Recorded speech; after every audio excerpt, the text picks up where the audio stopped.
Y esto lo voy a grabar. Entonces, vamos a empezar a ver la clase de sistema digestivo. Lo que venía diciendo es que vamos a empezar esta semana, a más tardar el viernes, el módulo de renal. Les voy a estar subiendo un archivo como hago siempre y vamos a tener clase de renal la semana que viene. Ok. Entonces, cuando evaluamos el sistema digestivo, lo primero que tenemos que pensar es cuáles son los síntomas asociados. En general, todos de la vida y de lo que vamos conociendo a la gente, conocemos muy bien los síntomas del sistema digestivo. Sabemos lo que son las náuseas, los vómitos. Dispepsia se refiere a malestar o dolor o sensación de plenitud en relación a la comida en el área de la boca del estómago, en el abdomen superior. Podemos tener dolor abdominal, podemos tener alteraciones del ritmo evacuatorio, que pueden ser diarreas o constipación, o modificación en el color de las heces. Esto es muy importante porque la gente en general se suele dar cuenta y es muy importante las características de las heces en relación a si tiene sangre, o si tiene moco, o si tiene pus mezclado con la materia fecal, o hay patologías que pueden dar grasa mezclada con la materia fecal, que es una materia fecal que flota en el inodoro. También es muy importante en relación a la medicación. Hay remedios como el sulfato ferroso, el hierro, que pueden dar heces oscuras y mucha gente puede asustarse por ese motivo. Tenemos que realizar la inspección, vamos a mirar con atención la boca del paciente. La boca es muy importante para el sistema digestivo porque es parte del tracto digestivo. Muchas veces el estado de los dientes o la dentadura puede influir en la capacidad de un paciente, por ejemplo, de deglutir o de tragar o de masticar. Asimismo, los reflejos deglutorios también son importantes, y el abdomen, por supuesto, porque hay muchas patologías que tienen manifestaciones en el abdomen. Nosotros al mirar el abdomen podemos ver directamente con solo mirar si tiene ascitis, si está distendido, ¿sí? Y qué características tiene. Ahora después la parte hepática la vamos a volver a ver, pero es una cosa que podemos ver claramente. Luego vamos a realizar la palpación. En la palpación tenemos dos elementos, la palpación abdominal y el tacto rectal. La palpación abdominal es muy importante porque en base a eso vamos a evaluar las zonas de dolor, y en base a la palpación uno evalúa, va a evaluar también el tamaño de los órganos que están adentro del abdomen. Por ejemplo, uno se puede fijar el tamaño del hígado, el tamaño del vaso, ¿sí? Evalúa el sitio donde es el dolor. Por ejemplo, uno sabe que en la fosa ilíaca derecha siempre se asocia a la apendicitis, la fosa ilíaca izquierda a diverticulitis. Son patologías frecuentes que tienen una localización del dolor, además del tamaño de los órganos. El tacto rectal se hace en particular para la patología del recto y se hace para por ejemplo, para evaluar las características de las heces, por ejemplo, en hemorragias digestivas. La percusión del abdomen sirve para evaluar el tamaño del hígado y del vaso, ¿sí? Que cuando suenan con características mate, y también se usa para determinar, por ejemplo, cuando hay ascitis, que ya vamos a ver igual bien qué es, que es líquido adentro del peritoneo, se usa para determinar dónde está el líquido de la ascitis. Tiene como una forma en particular. Y la auscultación también es importante cuando uno coloca su estetoscopio por sobre el abdomen del paciente. Lo que va a evaluar también son los ruidos abdominales, que estos ruidos son los ruidos que hace el intestino, son como borborismos, son como el ruido cuando hace el estómago, que se escucha a veces que uno dice me hace ruido de la panza. Bueno, ruidos de ese estilo se escuchan a la auscultación. Y hay una cantidad de ruidos normales que un intestino normal tiene que tener de 1 a 3 ruidos por minuto, ¿sí? Si uno pone el estetoscopio y no escucha nada, uno en general piensa en patología quirúrgica. Y si un paciente, por ejemplo, tiene diarrea y uno le pone el estetoscopio, va a escuchar muchos ruidos, muchos ruidos, y en general habla de mayor trabajo del intestino. Nosotros acá en el módulo de digestivo no vamos a ver patología quirúrgica porque eso lo ven el año que viene, ¿sí? Así que vamos a ver toda patología de resolución clínica. Los métodos complementarios para el estudio del sistema digestivo es el análisis de sangre, las pruebas en materia fecal y las pruebas de aliento. En el análisis de sangre podemos ver cómo funciona el hígado, cómo funciona el páncreas, podemos ver el colesterol y los triglicéridos que tienen relación con la función del hígado, y podemos evaluar, por ejemplo, marcadores de cáncer de colon. Hay muchas patologías que van teniendo diferentes alteraciones en la sangre. En las pruebas de materia fecal podemos evaluar el parasitológico, estudios de sangre oculta en materia fecal, o por ejemplo estudios de bacterias, como una que es el Clostridium difficile. Y hay pruebas en aliento también, que es por ejemplo para la detección del Helicobacter pylori, que es un bichito que está en el estómago, que ahora cuando veamos gastritis lo vamos a ver bien. Acá les puse una imagen de la ecografía abdominal. Acá, yo calculo que ustedes ven mi cursor, acá pueden ver, o sea, que hay una línea blanca que determina como el borde del hígado, ¿sí? Entonces, esto que está acá es el hígado, o sea, y acá podemos ver los vasos. Esta es una tomografía, ¿sí? La tomografía, ustedes imagínense que cortan a una persona por la mitad y la miran de arriba, ¿sí? Esta es la columna que está en la parte de atrás, acá están los riñones, y acá podemos ver, por ejemplo, el hígado nuevamente. Y acá podemos ver los intestinos y el páncreas.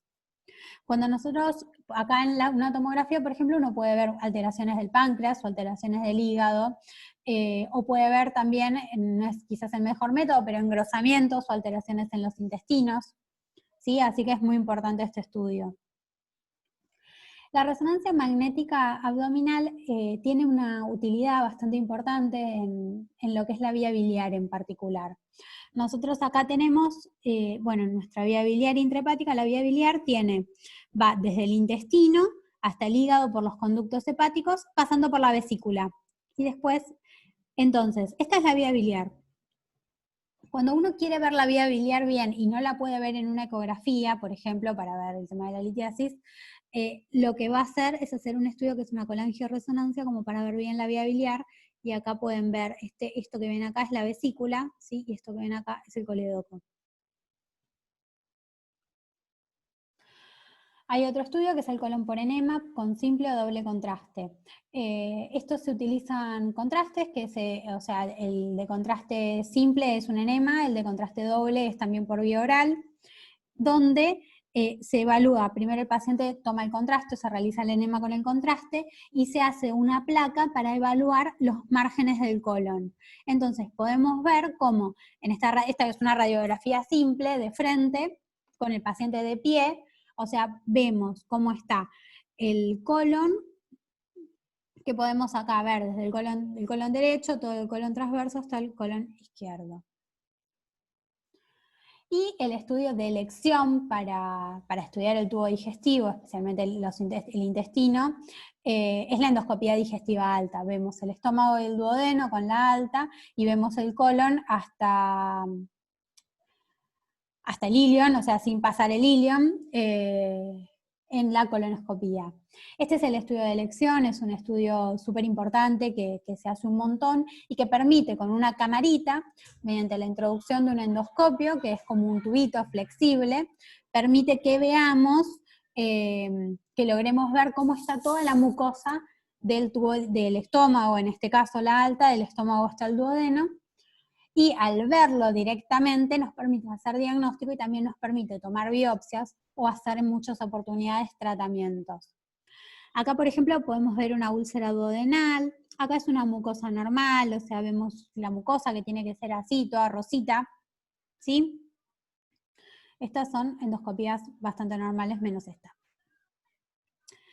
Y acá les puse una endoscopía digestiva baja, que nos está ahí. Son 20 segundos, como para que vean cómo se ve. Esta es una endoscopía del colon, donde se puede ver que es más grueso, ¿sí? O sea, es de mayor diámetro, y uno ve más o menos cómo se ve la endoscopía, que ahí vemos que sí, en este caso es normal, pero si se viera alguna alteración, uno lo podría ver claramente. Siempre con la endoscopía vamos a ver el lado de adentro del intestino, o sea, si hay una alteración en la pared o del lado de afuera, en la endoscopía no se ve, ¿sí?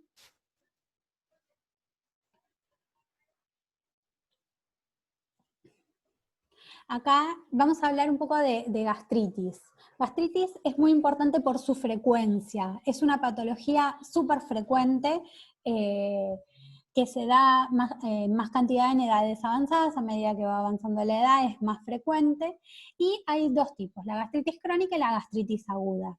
Gastritis aguda casi todas las personas tuvieron. La verdad es que cuando llegan a una edad avanzada, casi todas las personas tuvieron algún episodio en su vida de gastritis.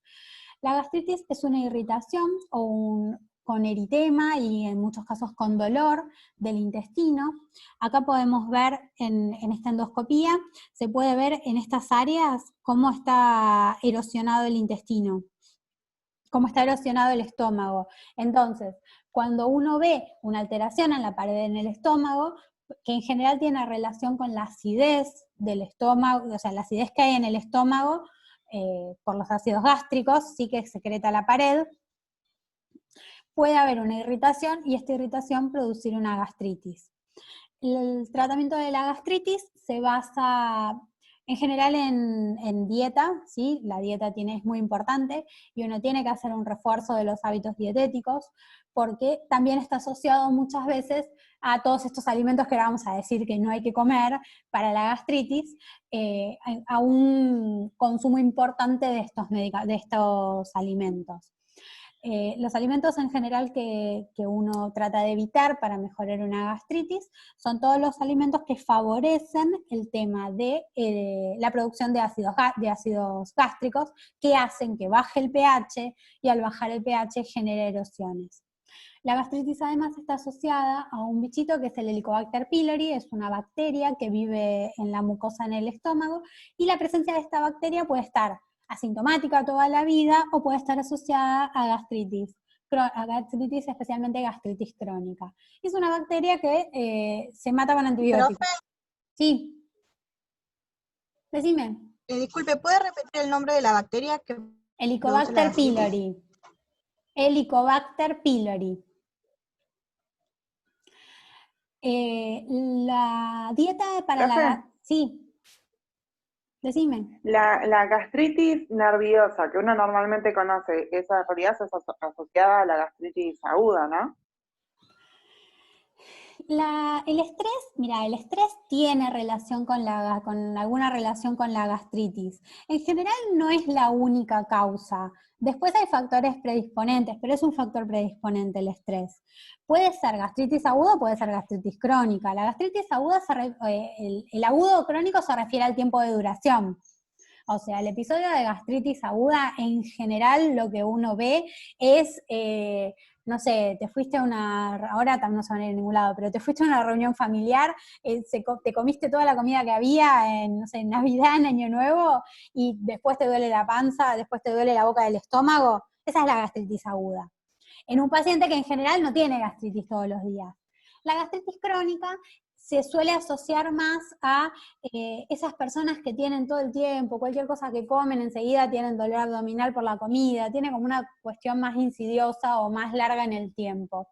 Y se suele tratar diferente, porque una cosa es una gastritis aguda, donde a veces con un poquito de medicación un día, una semana y dieta ya está, y otra cosa es una gastritis crónica donde el paciente necesita una medicación crónicamente.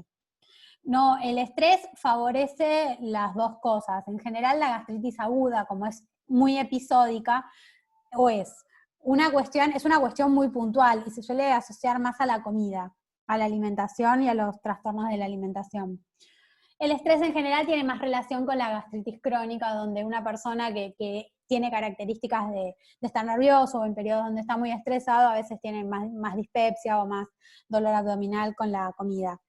¿Sí? En relación a los, Sí, sí.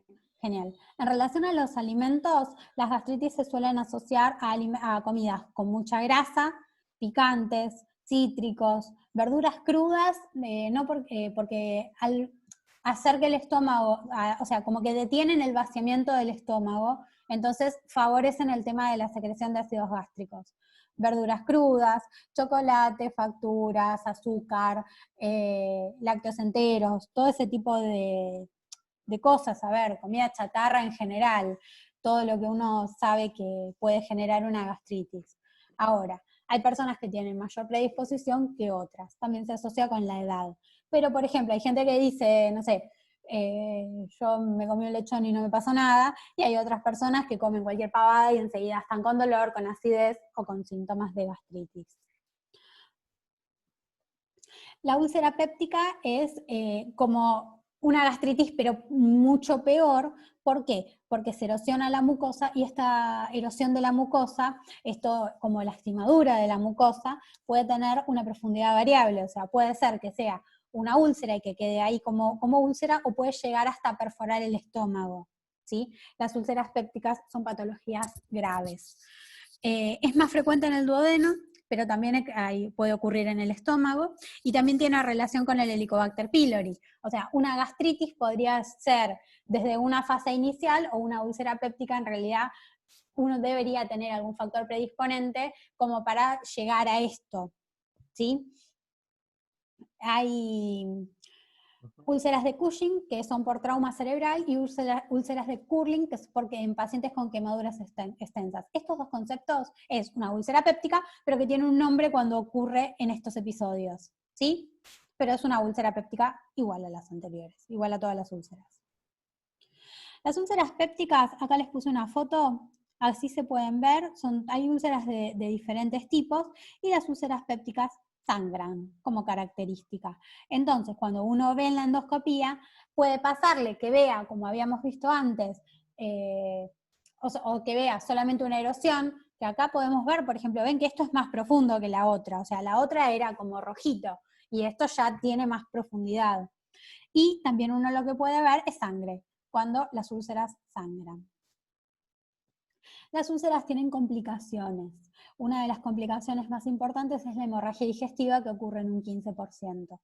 Cuando nosotros tenemos un sangrado en el estómago, es muy importante determinar cuál es el sangrado, dónde está y qué cantidad sangra, ¿sí? Es porque eso es muy importante. No todas las hemorragias digestivas son iguales.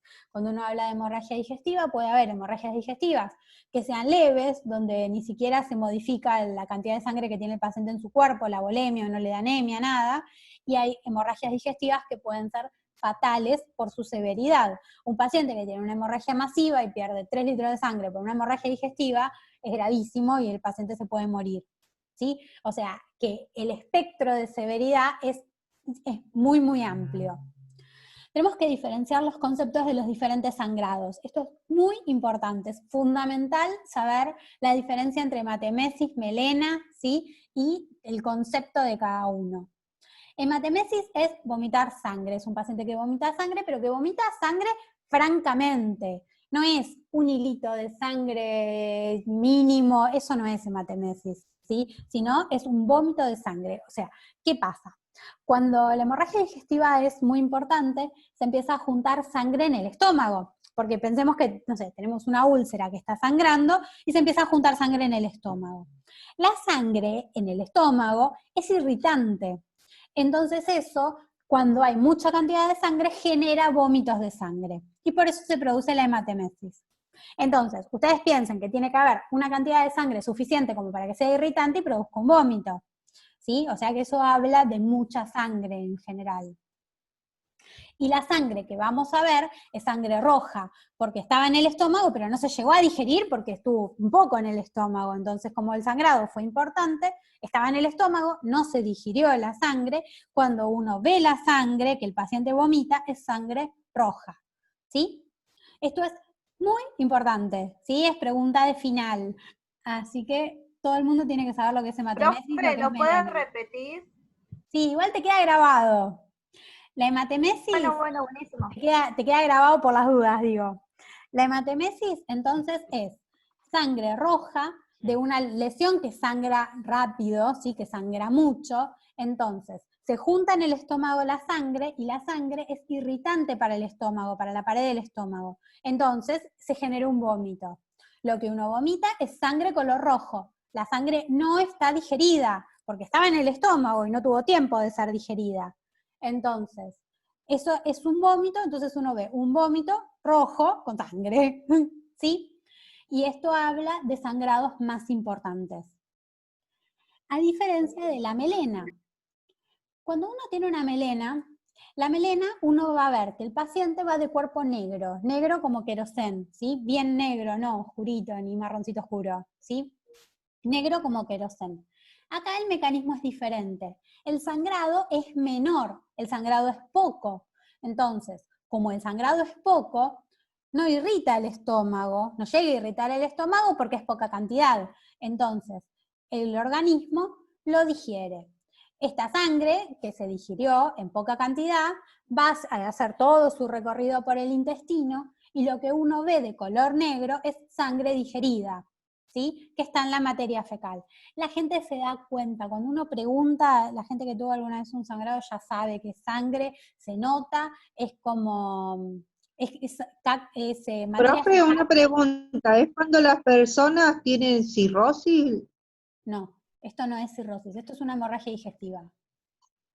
Ah, Después vamos a ver cirrosis igual, quédate tranquila que yo cirrosis lo voy a explicar y las varices esofágicas también, que es a lo que vos te referís. Pero todavía no llegamos a eso, estamos hablando de una úlcera que sangra, pero el sangrado listo. es general.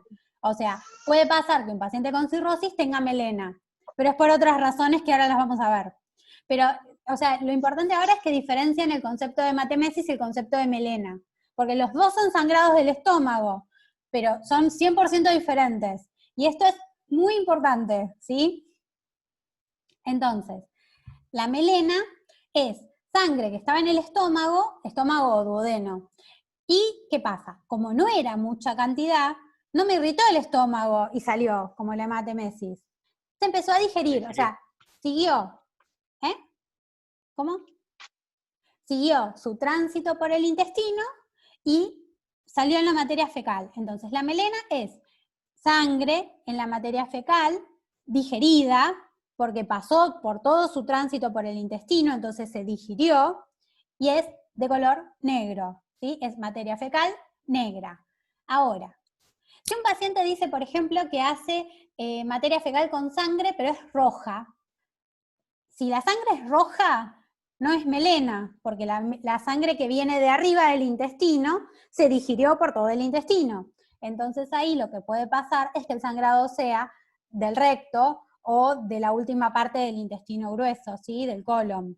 Pero nunca va a ser ni del estómago ni del intestino delgado. Esto es fundamental. Profe, Sí, decime. ¿a eso se refiere si es una hemorragia digestiva alta o baja también? Sí, esto es hemorragia digestiva alta y la hemorragia digestiva baja en general es cuando es del colon y la sangre se ve roja. Sí, profe, esta pregunta se hizo en el trabajo que usted mandó virtual y yo creo que puso hematemesis y era melena. Ahora después igual yo voy a ver todas las notas de todos los trabajos, o sea, a ver cómo Bueno, quedaron. porque me quedó una duda. Por eso. Todo esto igual está explicado en el archivo que les mandé, pero no importa, la idea era Sí, que sí, lo sí. podamos revisar ahora para que no queden dudas. ¿Ahora entendiste el concepto de hematemesis y melena? Sí, sí, sí, sí. Ahora ¿Todo el mundo está lo tiene mucho súper claro? mejor. Si yo lo pregunto en el final, ¿todos lo saben? sí, profe, Bueno, Sí, yo ahora tengo sí, una- profe. miren que lo voy a preguntar, ¿eh? Así que no sé si a todos, Pregunte, pero esta pregunte con pregunta de confianza. examen. Así que nada, Profe, anoten. ¿Qué? Decime. usted recién dijo que si la materia fecal es con sangre, o sea, roja, es algo debido del colon o del intestino, la parte final, ¿no? Sí. ¿Y debido a qué puede ser eso? ¿Por qué puede sangrar una proctorragia, por ejemplo? Proctorragia es cuando es del recto. ¿Por qué puede ser? Puede ser desde un cáncer de colon, divertículos, o lesiones en hemorroides, por ejemplo, es una de las causas más frecuentes de sangrados rojos bajos, proctorragia. ¿Y qué estudio complementario sería? Yo les puse en el módulo, les puse igual toda una parte de todas las lesiones del recto y del ano. En general, vos depende, o sea, una hemorroide, por ejemplo, si son hemorroides externas se ven, si son hemorroides internas podés hacer o la colonoscopía si tenés dudas, o podés hacer una rectosigmoidoscopía, que es como una colonoscopía, pero más cortita. En general, las hemorragias digestivas bajas se estudian con colonoscopía, y las hemorragias digestivas altas con endoscopía alta. Esos son los métodos de elección. Se lo pregunto porque tengo la duda, mi sobrina aproximadamente es chiquita, tiene 6 años. Sí. Y hace caca con sangre y lo único que le mandaron a hacer fue el estudio, bueno, de la prueba fecal para ver si tenía parásitos, todo eso le salió bien y le mandaron a hacer ahora una ecografía. Pero los chicos son distintos, esto es adultos. Los chicos no tienen los mismos problemas que los adultos. Está bien lo que hicieron, para los chicos hay otras causas en general. Acordate que esto es adulto y adulto mayor, ¿sí? O sea, la frecuencia de todas estas patologías que te acabo de decir en los chicos es casi cero. O sea, es mucho más frecuente que tenga parásitos o algún otro trastorno funcional, o sea, y nada, y tampoco le vas a hacer una endoscopía así nomás a un chico de 6 años. Es otra historia. ¿Sí? Bueno. Así que nada, es 100% otra historia. Esto es adulto, o sea, el adulto, como tiene riesgo de tener patología, por ejemplo, a partir de los 50 años, una persona tiene riesgo de tener un cáncer de colon, y más si tiene alguna complicación, con una alteración del ritmo evacuatorio, con un sangrado, sí o sí endoscopía, ¿sí? Pero es diferente porque cambia el riesgo de las patologías y cambia la severidad de las patologías. Los chicos se manejan 100% de otra forma. Bueno. Nada, Gracias. te digo, quédate tranquila por tu sobrina, pero no vas a pensar que, ay, no, ahora tiene un cáncer de colon. No, definitivamente no. Bien. Volvemos, entonces, lo de la hemorragia digestiva. La hemorragia digestiva, también lean en el apunte bien el tema de los cuidados que hay que tener con la hemorragia digestiva. Cuando uno tiene una hemorragia digestiva aguda, un paciente que llega con una hemorragia digestiva, lo primero que hay que hacer es valorar la hemorragia digestiva. Se realiza el control de los signos vitales para evaluar qué impacto tiene la hemorragia digestiva. Dijimos, no es lo mismo un paciente que viene vomitando sangre que un paciente que viene con una melena hace 15 días. No es lo mismo. ¿La diferencia cuál es? La magnitud del sangrado. Las hemorragias que son más severas pueden llevar hasta que el paciente tenga un shock hemorrágico, un shock hipovolémico.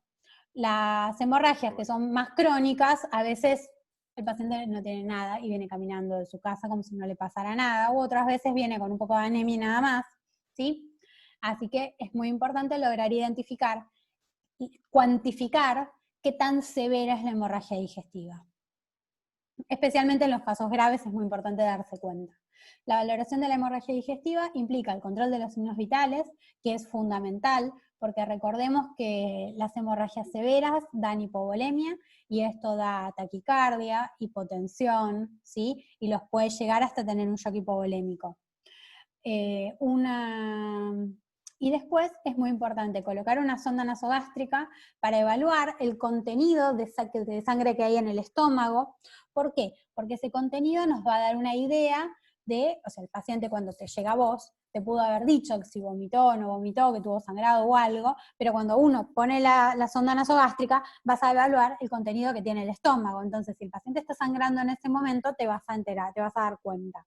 Y en general, en las hemorragias digestivas, lo ideal es hacer una endoscopía. Una vez que el paciente está compensado hemodinámicamente, se hace la endoscopía. Luego también es muy importante en los pacientes con úlceras y con gastritis hacer hincapié en el tratamiento de la dieta, que tome la medicación y todos los cuidados que tiene que tener. La medicación para las úlceras pépticas se basa en dos tipos de medicación en particular. Los más importantes son dos. Una es los inhibidores anti-H2, que es la ranitidina, la conocida ranitidina taural, y los otros son los inhibidores de la bomba de protones, que son los prazoles, el omeprazol, lansoprazol, ¿sí? Que eso es, lo que hacen es disminuir el ácido del estómago. Cuando uno disminuye el ácido del estómago, lo que logra es crear un ambiente un poco menos ácido, no es un ambiente alcalino, pero es un poco menos ácido, que hace que le da espacio a la úlcera o a la gastritis para que mejore, ¿sí? Y se cure. Y eso con dieta, en general suele mejorar los cuadros. Algunos pacientes necesitan tratamientos crónicos, otros pacientes con hacer un tratamiento corto alcanza. Y, por supuesto, tratar el Helicobacter pylori. El Helicobacter pylori se trata con antibióticos porque es una bacteria. Las úlceras pépticas, también la otra cosa que puede pasar es que se perforen, que la perforación significa que esta úlcera que nosotros teníamos, que veíamos en la mucosa, que está del lado de adentro del estómago, este ácido va a generar que en esa úlcera que ya perdió la mucosa, vaya perdiendo la capa muscular y después perfora el peritoneo. Pensemos que el músculo, la capa muscular que está abajo de la mucosa, no está preparada para soportar el ácido del estómago, porque el ácido del estómago es ácido. La mucosa sí está preparada, pero la parte de abajo no. Entonces, una vez que perfora la mucosa, no le es muy complicado perforar la parte del músculo y perforar el peritoneo, y después, cuando el contenido gástrico está en el peritoneo, el paciente ya tiene una peritonitis, está perforado y hay que operarlo. ¿Sí? La obstrucción pilórica ocurre cuando hay una úlcera que está cerca del píloro, que es el tramo de unión entre el duodeno y el estómago, y cuando hay una úlcera en ese lugar, se empieza a generar como un mecanismo inflamatorio, y por culpa de la úlcera, como que tapa el drenaje del estómago. En general, esto es progresivo, no ocurre en un día, y ocurre en las úlceras más crónicas. Cuando se obstruye sería el sitio de drenaje del estómago, el estómago se distiende, el paciente vomita todo el contenido alimentario, y en casos más severos no se puede alimentar. El diagnóstico también se hace por endoscopía. En general uno coloca una sonda nasogástrica, vacía el estómago y después se hace la endoscopía para ver qué está pasando. Con respecto a otro tema muy importante de lo que estuvimos viendo es la enfermedad diverticular. Es muy importante entender el concepto de divertículo, ¿sí? Que es un poco lo que vamos a hacer hincapié ahora. Los divertículos son una patología frecuente en el adulto y en el adulto mayor. Es muy frecuente tener divertículos, lo que quizás no es tan frecuente es tener complicaciones de los divertículos. Entonces vamos a ver bien las diferencias entre una cosa y la otra. Divertículos son estas bolsitas. Ustedes pueden ver acá hay un dibujito donde está el intestino, acá en este círculo rojo, y podemos ver cómo se va generando como una bolsita, ¿sí? Que esto es una bolsita de mucosa, sobresale la mucosa para afuera en un agujerito que se hace en la capa muscular. Como la capa muscular no logra sostener a la mucosa, se hace como una bolsita, ¿sí? De mucosa que sale para afuera. Entonces, ¿qué puede pasar? Acá podemos ver en esta foto de la endoscopía cómo se ven los agujeritos, ¿sí? Que son las bocas de entrada de los divertículos. En estas bolsitas que se generan, esto no está perforado para afuera, es la mucosa que está como con una bolsita de salida para afuera, está como herniada. En estos divertículos lo que puede pasar es que se acumule comida o restos de comida, ¿sí? Esto se lo pueden imaginar, o sea que acá uno ve un agujero acá y acá se puede acumular comida, ¿sí?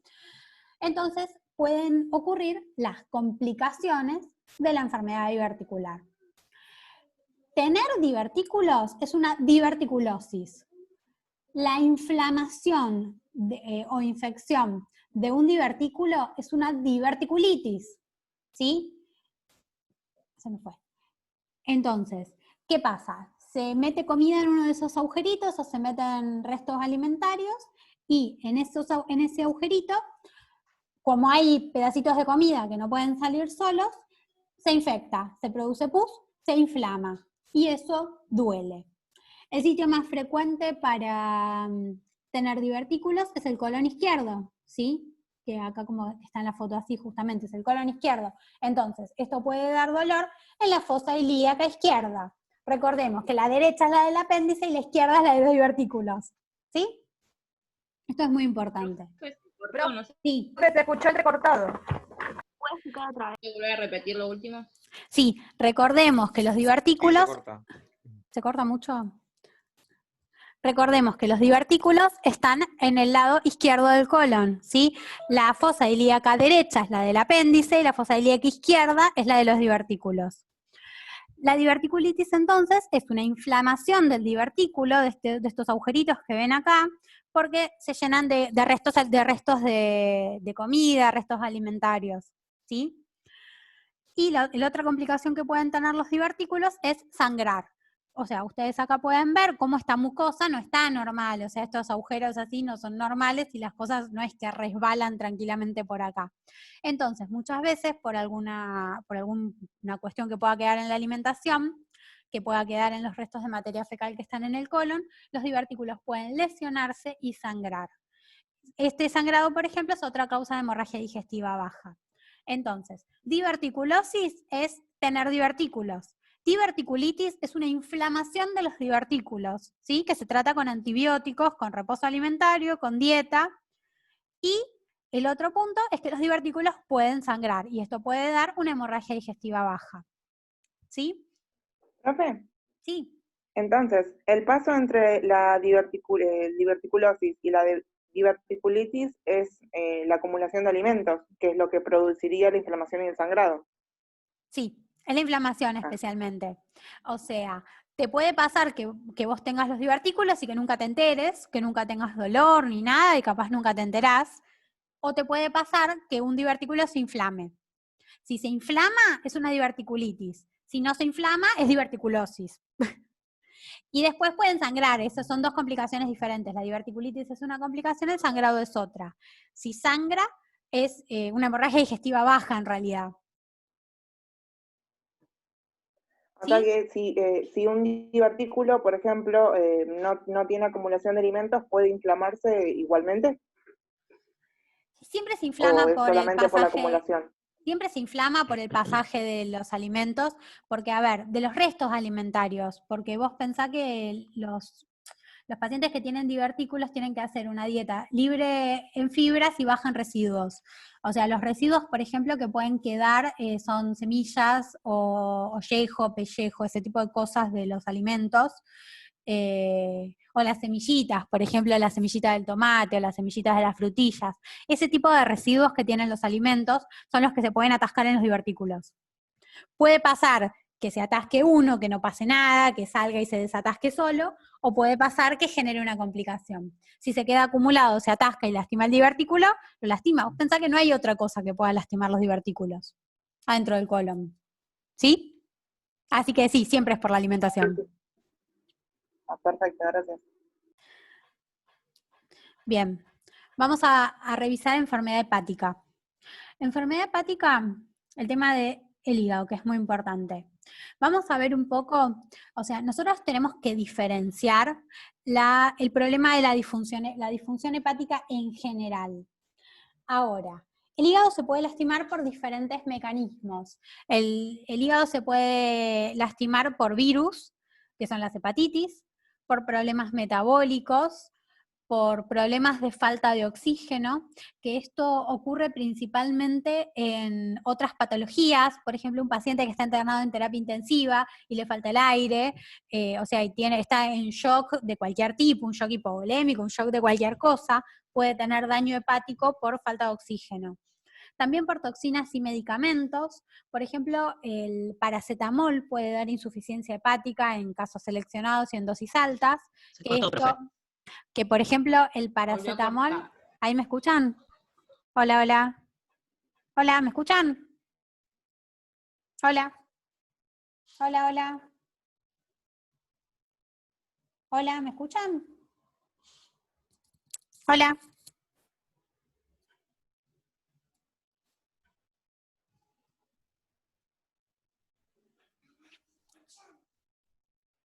No, me parece que no.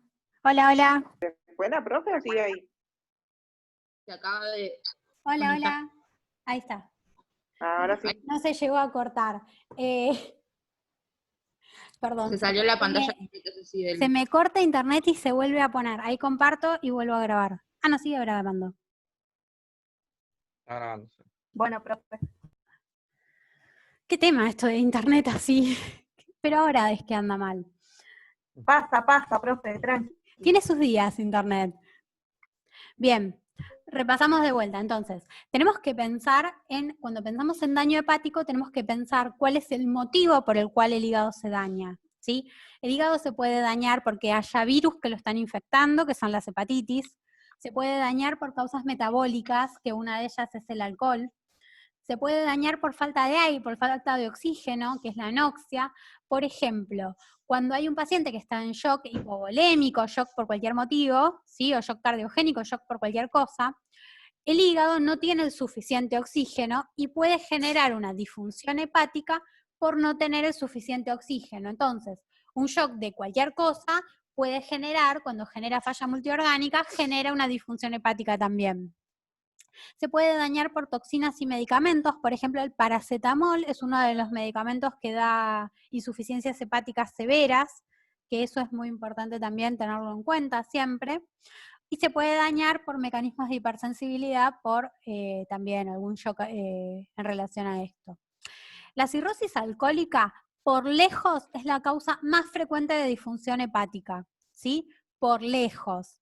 La cirrosis es la disfunción hepática, que es un daño que ahora vamos a ver cómo se genera, y el alcohol es la causa más frecuente por lejos. ¿Sí? A veces hay otras patologías que también pueden dar cirrosis, como patologías autoinmunes. Por ejemplo, hay hepatitis autoinmunes que pueden dar también una cirrosis, pero siempre uno tiene que interrogar muy bien el consumo de alcohol porque por lejos es la causa más frecuente de cirrosis. Todas las cirrosis, sean de la causa que sean, son muy similares, ¿sí? O sea, son iguales en la clínica porque siguen siendo cirrosis y lo que vamos a ver ahora es disfunción hepática, ¿sí? Después vamos a revisar igual las hepatitis. Acá tenemos una imagen donde vemos un hígado sano, un hígado fibrótico, un hígado cirrótico y puede llegar hasta tener un cáncer.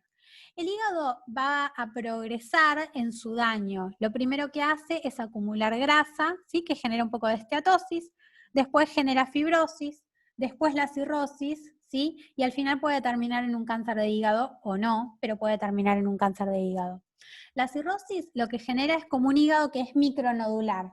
Se forman como pequeñas islitas de las células porque como no tienen oxígeno y no están funcionando bien, entonces se forman como unas islitas en las células del hígado y genera una cirrosis. El hígado se pone chiquito y se pone todo micronodulillar. Y eso hace claramente que no pueda funcionar bien. Esa disfunción hepática genera todo un conjunto de trastornos que ahora los vamos a ver. Nosotros pensemos que por el hígado tiene que pasar la sangre, ¿sí? O sea, nosotros tenemos todo nuestro sistema, todos nuestros órganos drenan en la vena porta, y la vena porta es la que va a la vena cava inferior y de ahí al corazón. Entonces, todo lo que llega por la vena porta, toda esa sangre es filtrada por el hígado, y el hígado además tiene funciones de producir elementos de la sangre, por ejemplo los factores de coagulación, ¿sí? Y va a tener relación con todo un montón de cuestiones que ahora vamos a ir viendo. Cuando uno habla de cirrosis, hay un montón de signos que son signos indirectos de una cirrosis hepática. Yo acá les puse fotos de la mayoría. Esto, por ejemplo, es un eritema palmar, que se ven las palmas y las plantas de los pies de color rojo. La ictericia es el aumento de la bilirrubina.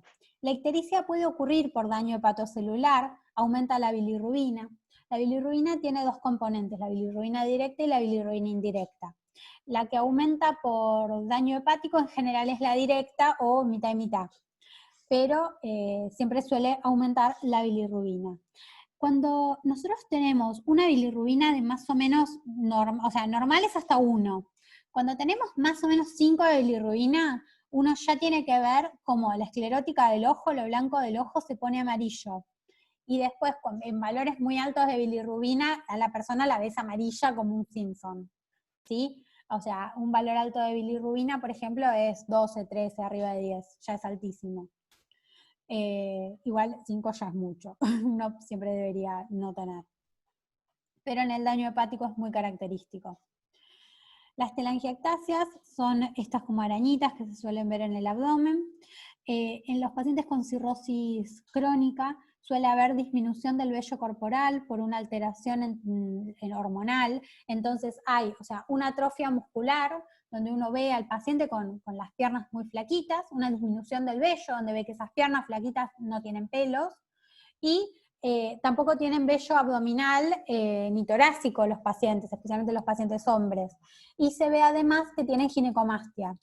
que es como un crecimiento anormal de las mamas.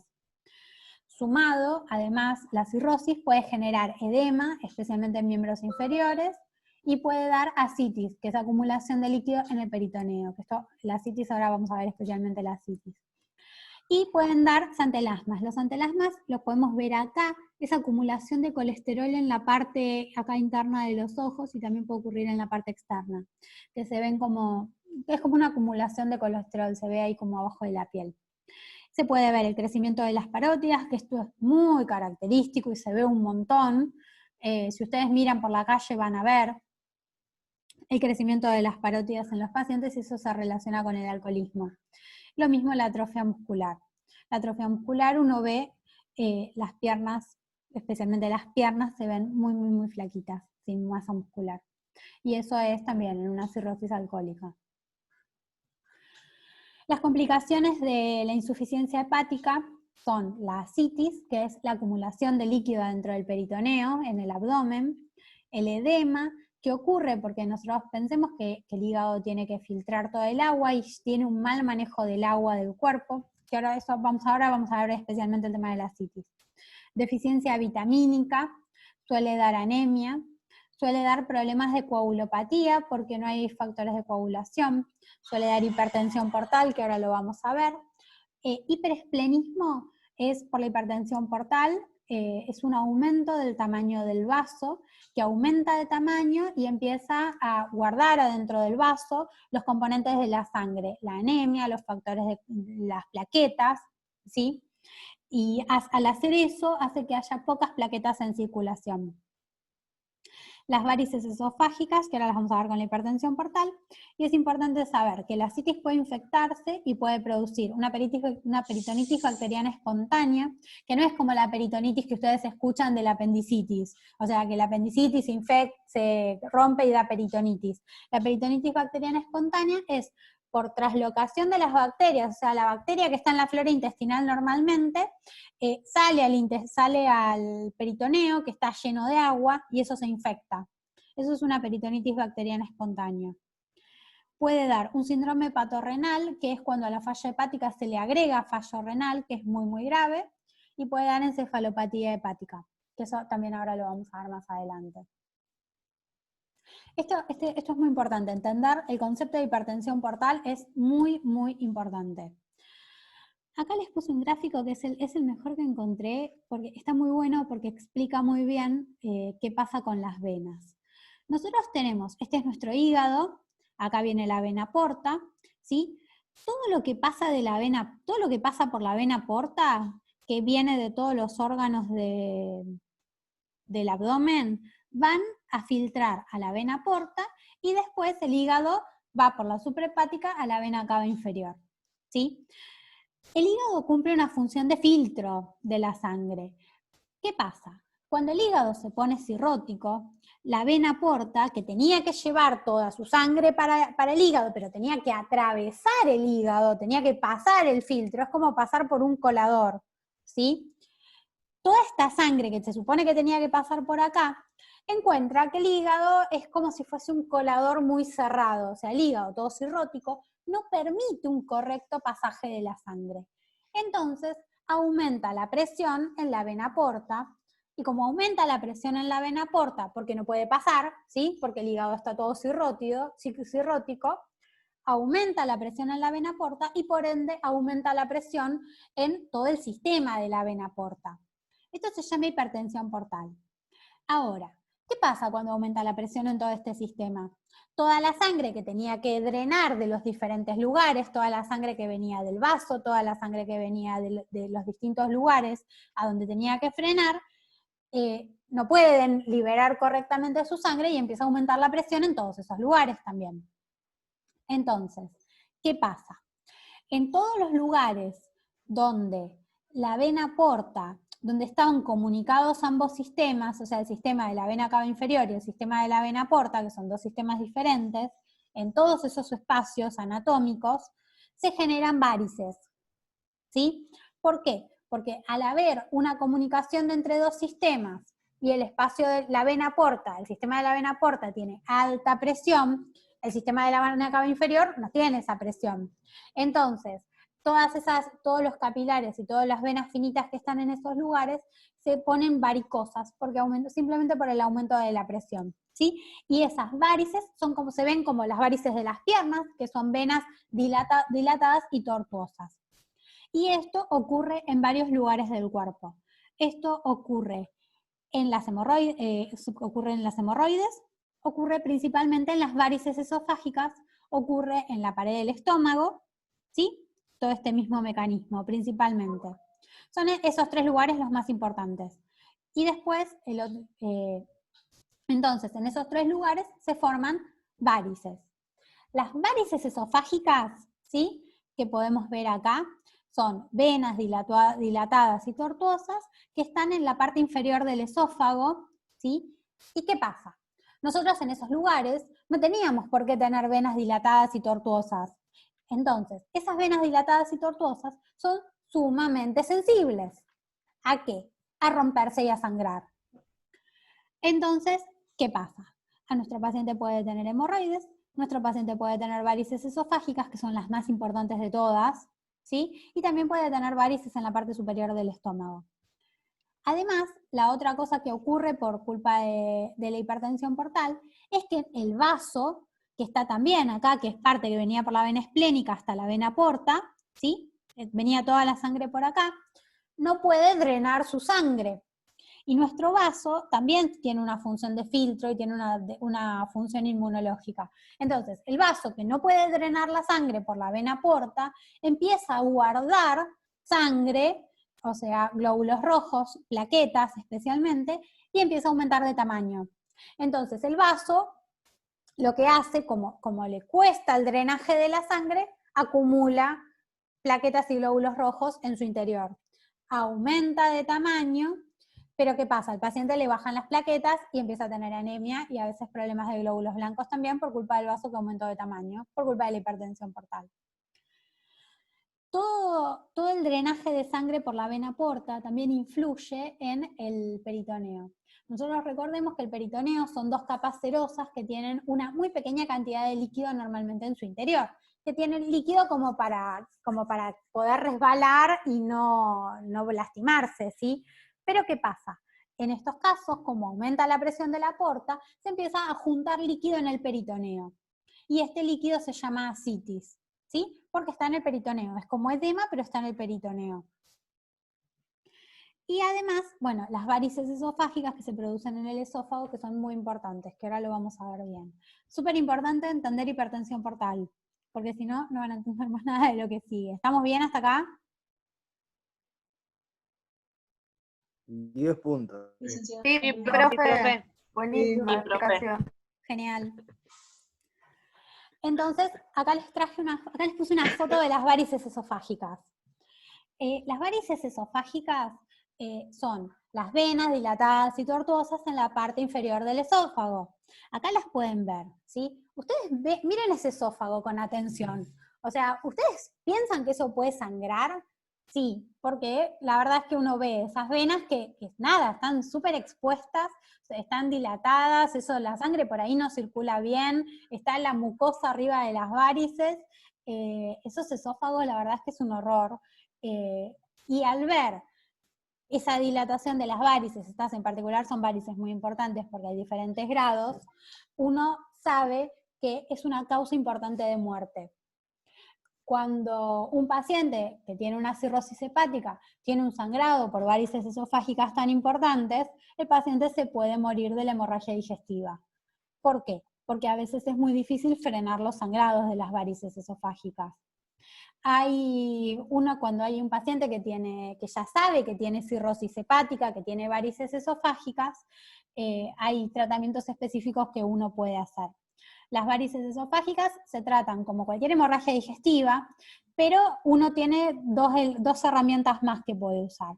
Hay un balón que existe, que es como una sonda balón que se puede poner, que se pone como una sonda nasogástrica, y después se le infla como un balón que tiene en la punta, para ver si con eso logra frenar las varices esofágicas, y después lo que se hace en general es hacer una endoscopía, y se pueden tratar de frenar el sangrado con adrenalinas, con bandas, tratamientos diferentes endoscópicos con bandas que son como unas gomitas de pelo que se ponen alrededor de la varice para que deje de sangrar, ¿sí? O en algunos lugares se pone un poquito de adrenalina para ver si con eso frena el sangrado. Pero es una causa muy importante de muerte porque pensemos que para tener esas varices esofágicas tenemos que tener suficiente hipertensión portal que las cause, ¿sí? Y esta suficiente hipertensión portal también me genera un paciente cirrótico, con ascitis, con las varices esofágicas, con problemas de coagulación, con problemas de plaquetas. Entonces todo eso genera un paciente sumamente complicado, ¿sí? En relación a la encefalopatía hepática, la encefalopatía hepática es un trastorno que ocurre en insuficiencias hepáticas severas. Tiene relación con la acumulación de amoníaco en el sistema nervioso central y es una manifestación neuropsiquiátrica. Tiene relación con la hipertensión portal y con la derivación de la sangre del sistema venoso portal a la circulación sistémica, que esto ocurre por todos los lugares donde dijimos que había uniones. O sea, lo que haces acá es, esto pasa porque uno, en todas las uniones de los dos sistemas, del sistema de la vena cava inferior y del sistema portal, le pasas sangre con residuos del intestino, con amoníaco, con cosas que no deberían estar ahí, a la sangre que se supone que venía de las piernas, que venía sin ningún problema, ¿sí? O sea, sangre como sin filtrar sería. Es una forma metabólicamente reversible, o sea, si uno recupera la función hepática, mejora, pero en general, como ocurren insuficiencias hepáticas severas, así como mucha solución no tiene. Sí, uno la mejora, empeora con una complicación hepática, después mejora, pero en general son cuadros sumamente graves. Puede ser desde una alteración neuropsicológica hasta un coma y producir cuadros de desorientaciones graves con comportamientos bizarros, con letargia, pacientes estuporosos, o sea, puede ser sumamente complejo. Así que bueno, es muy importante conocerla, no es infrecuente, sí, ocurre especialmente con pacientes con cirrosis hepáticas avanzadas. Esta es la clasificación de gravedad de la hepatopatía. Es una clasificación que se llama clasificación de Child-Pugh y toma en cuenta, miren los parámetros que toma en cuenta. La citis, que la citis dijimos que es el reflejo de la hipertensión portal, ¿sí? O sea, ausente, leve o moderada. Toma en cuenta la bilirrubina, que dijimos que un paciente amarillo tiene que tener más o menos 5 de bilirrubina, o sea que esto es un estudio que hay que hacer para lograr evaluar cómo está la función hepática. Toma en cuenta la albúmina, porque la albúmina en los trastornos hepáticos se pierde. Ahora vamos a ver cuando veamos ascitis por qué, pero toma en cuenta la albúmina. Además, un paciente, especialmente los pacientes alcohólicos, suelen estar desnutridos, que ese es otro problema que tienen en base a que el alcoholismo genera un consumo importante de calorías, pero son calorías vacías que no tienen proteínas. Y no solo dañan el hígado, sino que afectan a la nutrición del cuerpo. Y toma en cuenta el tiempo de protrombina, que es la coagulación, porque dijimos que los factores de coagulación se ven alterados cuando el hígado no funciona bien, no fabrica factores de coagulación, entonces genera una alteración del tiempo de protrombina, que es la coagulación. Y toma en cuenta la encefalopatía. Un paciente que tiene encefalopatía severa, ya empiezan a sumar puntos y el grado de la severidad de la hepatopatía depende de cuántos puntos sume. La citis. Acá les puse una foto de un paciente con ascitis, o sea, nada, los pacientes que tienen ascitis severa se dan cuenta que el hígado se acumula sin control dentro del peritoneo, ¿sí? Esta agua que se junta en la ascitis, o sea, la ascitis, todo este líquido que se junta, es un líquido rico en albúmina. No es agua sola, es agua con proteínas, ¿sí? Con mucha albúmina, que tiende a crecer y a crecer sin control. Entonces se pueden ver cuadros de este estilo, ¿sí? ¿Qué pasa entonces? El líquido se acumula un montón de agua adentro del peritoneo, entonces el intravascular, el agua de adentro de los vasos, disminuye. ¿Por qué? Porque se va el agua con la albúmina al espacio peritoneal. Entonces, tengo una disminución del espacio intravascular, o sea, una disminución del líquido que me sostiene la presión en las venas. Entonces el paciente va a tener presión baja en general. ¿Por qué? Porque el agua, la albúmina y lo que me genera La presión oncótica está en la panza, está en el peritoneo, ¿sí? Entonces, la sangre, mi suero, tiene baja presión oncótica, tiene baja presión en general, baja presión hidrostática, y el líquido tiende a irse al peritoneo y a generar ascitis. Esta baja presión en el intravascular... Profesora, se corta mucho. Mucho se corta, no sé cómo solucionarlo. ¿Ahí mejor? ¿Mejor ahí? Sí. Sí. Bueno, Sí, pero no salió nada lo que explicó de la citis. dale, Se corta mucho, repetimos. se va cortando. Oh, debo tener un problema con internet. Ahí se Repito escucha todo. muy bien, profe. Dale. Entonces, acá Ahora se escucha bien, pero lo que explicó recién no se Igual, escuchó. no sé. Está bien. ¿Qué? ¿Eh? Perdón. Va a ser No te para el escuché. No te escuché nada. No sé si es la conexión del compañero, porque lo estaba escuchando bien lo que decía, profe, por ahí es la conexión de él, pues a veces no todo fluido. Sí, Javi, fíjate tu conexión porque se escucha la de la profe. Ah, bueno. Ahora no se escucha vos, recién no se escucha la compañera. Vamos variando entre quién se escucha mal y quién Es no. un lío. Estamos todos mal, ¿viste? Claro, no hacemos uno entre todos. Bueno, a ver, recapitulamos Claro. un poco todo esto de la citis. O sea, podemos ver acá, por ejemplo, en este paciente podemos ver un abdomen distendido, ¿sí? Que se ve la citis directamente a simple Sí. vista. Que si acá nosotros percutimos, vamos a ver que esto es mate, ¿sí? Y los ruidos hidroaéreos se van a escuchar disminuidos porque están abajo de toda esa agua que está ahí, ¿sí? El agua se junta en el peritoneo. El líquido que se junta al líquido acítico es un líquido rico en albúmina, que son proteínas, ¿sí? Vimos que la albúmina bajaba en la sangre porque está en el líquido acítico. Entonces, ¿qué pasa? Ese líquido que tiene un montón de proteínas, lo que tiende es a juntar agua. Entonces me disminuye el intravascular, que el intravascular es el agua que tengo en las venas, ¿sí? El agua que tengo en los vasos del cuerpo, en las venas y las arterias, que es la que va moviendo el corazón. ¿Por qué no hay líquido ahí? Porque está en la citis. ¿Qué pasa? La presión del intravascular disminuye porque disminuye la presión oncótica. Si yo no tengo proteínas en el suero que me lleven el agua hasta las venas, que haga que se quede ahí, esa presión oncótica hace que el agua se me va siguiendo a las proteínas. Entonces tengo una disminución del intravascular, porque hay disminución de la presión oncótica. Esta disminución del intravascular me genera que el paciente tenga tendencia a tener más hipotensión, ¿sí? Entonces tengo un paciente hipotenso con bajo intravascular, con ascitis, que es un montón de agua en el peritoneo, ¿sí? Entonces mi paciente también va a tener edemas porque tiene una alteración en el intravascular, entonces va a generar edemas también en sus miembros inferiores, ¿sí? Y una presión baja que hace que uno tenga también menos posibilidad de manejo de los pacientes en general cuando el paciente tiene una complicación. Esto es muy importante tratar de entender por qué el paciente tiene ascitis. Bien.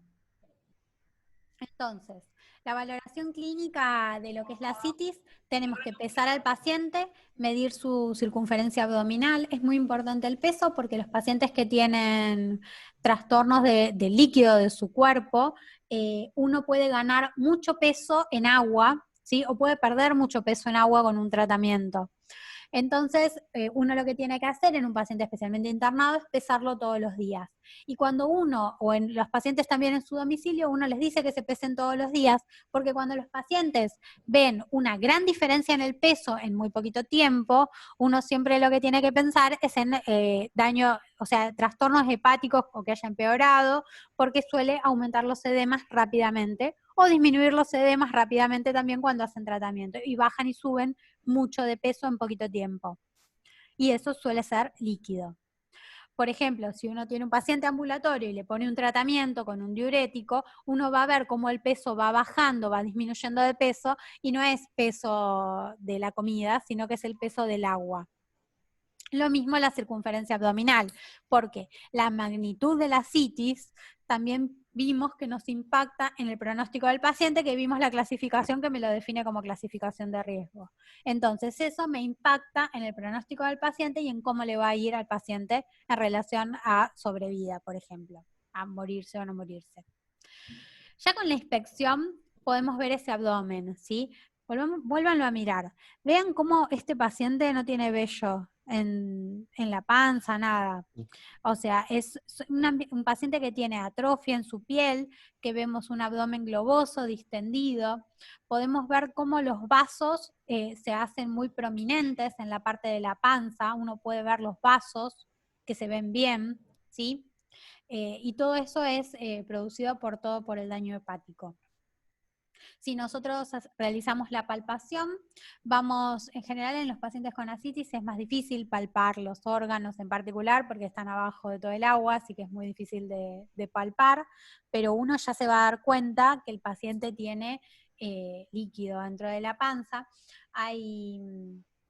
Hay algunas cosas que se pueden hacer, que eso seguramente cuando puedan ver un paciente lo aprenderán, pero en realidad si vos, por ejemplo, pones la mano de un lado de la panza y como que tocas del otro lado, podés sentir abajo de tu mano que tenés apoyada cómo te choca el agua. Eso se llama onda ascítica.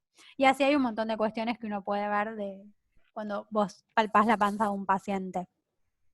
¿Cómo se llama, profe? Perdón. Onda ascítica.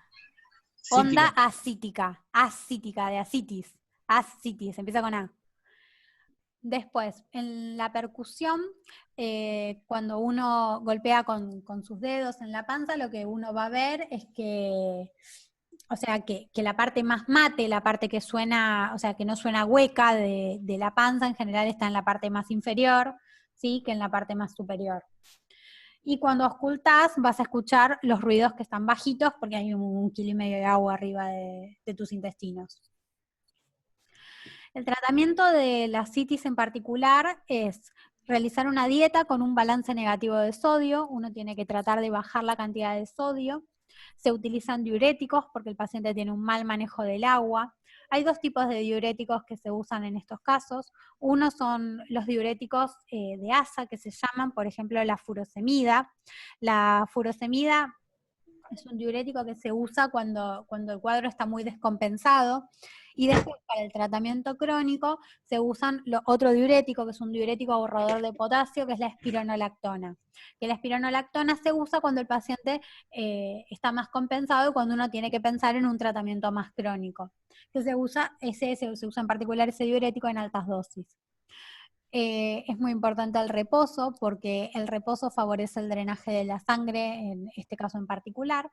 Y la otra cosa que se puede hacer con los pacientes que tienen ascitis es hacer una paracentesis. La paracentesis es una punción del líquido acítico, esto lo van a ver igual en prácticas, pero es una punción que se hace del líquido acítico que puede hacerse para dos cosas. Uno, para hacer un diagnóstico, para uno ver, por ejemplo, si ese líquido está infectado, o si ese líquido, por ejemplo, a veces puede ocurrir ascitis y ser por culpa de un tumor, y ahí se hace para tener diagnóstico o para saber si es una ascitis por una cirrosis, o también puede ser terapéutico. ¿Qué pasa? Cuando un paciente que tiene una ascitis muy importante empieza a tener mucha presión en el líquido acítico, el paciente después le cuesta respirar por la presión que genera toda esa agua y empieza a tener complicaciones por la cantidad de agua que tiene. El paciente se siente mal por eso, le baja la presión, no puede respirar. Cuando se junta mucho líquido acítico, uno lo que puede hacer es colocar una aguja y drenar todo ese líquido acítico, y el paciente en general mejora cuando uno hace eso. ¿Qué pasa? Si uno, por ejemplo, uno dice, bueno, listo, entonces le dreno el líquido acítico y listo. Pero ¿qué pasa? Si nosotros no solucionamos el problema que genera ese líquido acítico, que es el daño hepático, el líquido acítico se va a volver a formar. Entonces, uno mejora al paciente clínicamente por 3 semanas o un mes, dependiendo del paciente, y después al paciente otra vez vuelve a tener la misma ascitis porque no solucionamos el problema y su hígado sigue sin funcionar. Una vez que un paciente tiene cirrosis, la cirrosis no es reversible, ¿sí? O sea, reversible a 0 no es. Pero si un paciente cambia mucho sus hábitos de vida y mejora sus hábitos de vida, puede pasar que mejore un montón y que aunque no se cure, puede mejorar mucho su clínica, ¿sí? Así que es muy importante el tema de realizar los tratamientos, hacer la dieta y quitar, si se puede, el motivo que está causando el daño en el hígado. Por ejemplo, si es un paciente alcohólico, si deja de tomar, va a mejorar mucho su función hepática. ¿Sí? Hay otra cosa que se puede hacer que se llama derivación portosistémica, que es como si fuese... es una cirugía que se hace a través del cuello, donde uno lo que hace es drenar una parte del contenido de la vena porta a la vena cava.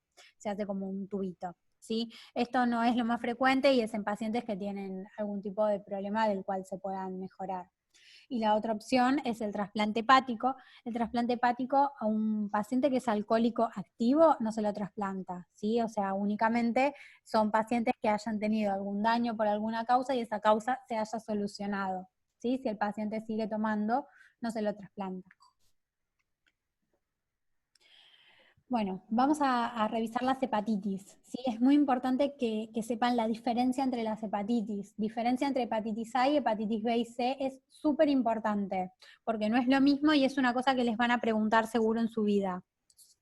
De hecho, toda la gente en general lo pregunta y no todo el mundo conoce las diferencias entre las hepatitis.